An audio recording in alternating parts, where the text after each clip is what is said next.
giving God this praise tonight.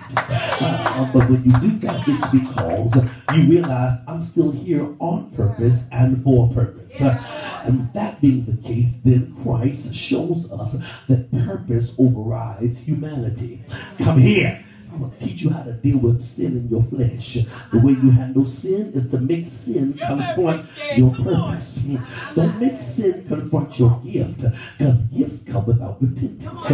Make sin confront your purpose. I would sin except I've got to do this. And if I do that, it helps hurt me from doing this. That's going to be the thing that causes you to stand when you want to fall. Anybody hear what I'm saying? That's why the devil want to keep you from knowing why you're here. Not that you're here, but why you're here. The most obscure part of your praise is your lack of clarity of purpose. Oh God, let me say that again. The most obscure part of your praise is the lack of clarity regarding your purpose. Your shout is good. Ain't nothing wrong with your shout. But when you finish shouting, you still don't know why you're here. You still don't know why he didn't kill you.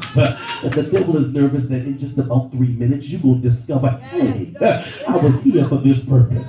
Don't you see that when Hadassah got awareness of her purpose, she got boldness in her spirit. The minute Hadassah, who you know is Esther, the minute Esther became cognizant of her purpose, she got bold in her actions.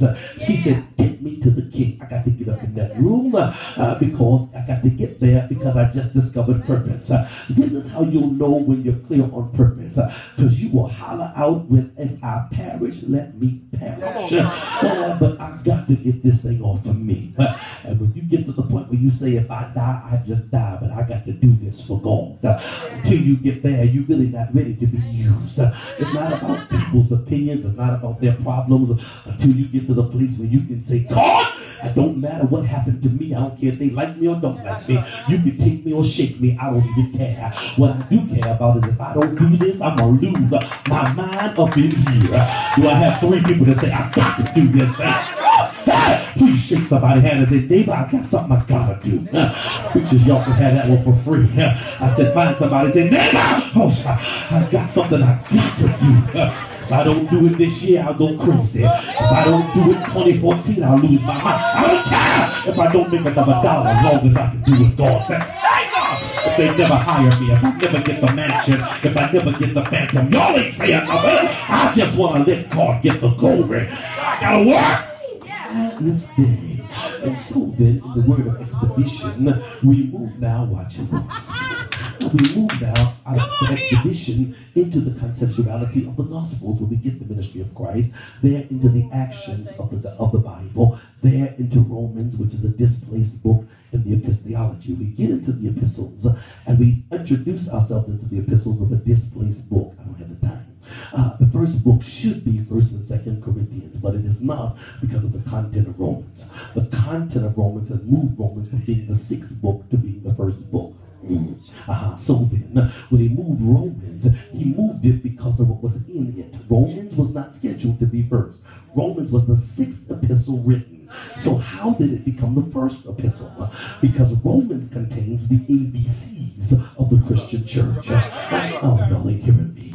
Corinthians deal with our giftings, but Romans deals with our government. And if you have government behind gift, you won't have a problem. That's the problem. People learn their gifts but don't have no government, which means they're reckless in the kingdom. Yeah, you may be called to be a prophet, but if you don't know how to submit to a pastor, it ain't about you being a prophet. It's about you submitting to a teacher. If I can learn how to submit, then I can learn how to lay hands. Don't touch me if you don't know how to submit. Don't prophesy to me if you don't know how to submit. Y'all ain't like it here. Don't work a miracle. I'd rather stay sick and wait on somebody that got government than deal with somebody with a reckless gift. Are y'all hearing me?